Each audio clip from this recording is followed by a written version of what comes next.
ఈరోజు చెప్పబోయే టాపిక్ వచ్చేసి ఫెయిర్నెస్ క్రీమ్ అనమాట. వెస్టేజ్లో fairness cream normal fair and lovely మనం యూజ్ చేస్తున్నాం కదా, నార్మల్ ఫెయిర్ అండ్ లవ్లీ. దీనికి వేరియేషన్ చూపించడానికి నేను ఇక్కడికి వచ్చాను.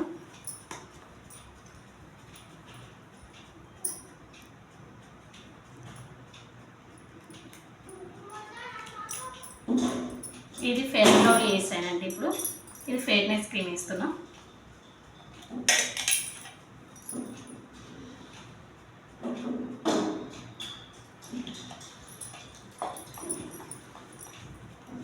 దీని వేరియేషన్ వచ్చేసి నిమ్మకాయ, మనం నిమ్మకాయతో డెమో చేయడం జరుగుతుంది.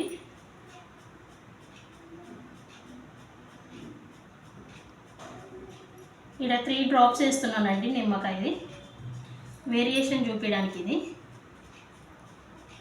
అందరూ ఫెయిర్ అండ్ లవ్లీ వాడతారు కదా, వాళ్ళకి నిదర్శనంగా చూపించడానికి ఫెయిర్ అండ్ లవ్లీ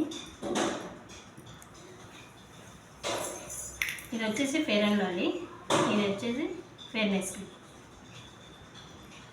అంటే ఫెయిర్నెస్ క్రీమ్ అనేది కొంచెం అంటే ఎంత నిమ్మకాయ వేసినా కానీ ఇది అనేది అంటే మెల్ట్ అవ్వట్లేదు, అబ్జర్వ్ చేసుకుంటుంది నిమ్మకాయ వాటర్ని.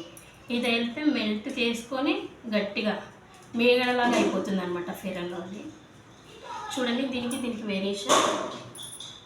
ఇది ఫెయిర్ అండ్ లవ్లీ, ఇది ఫెయిర్నెస్ క్రీమ్. గుడ్ ప్రోడక్ట్ అంటే ఫెయిర్నెస్ క్రీమ్ ప్రతి ఒక్కరు యూజ్ చేయొచ్చు. Thank you విషయదాన్ని.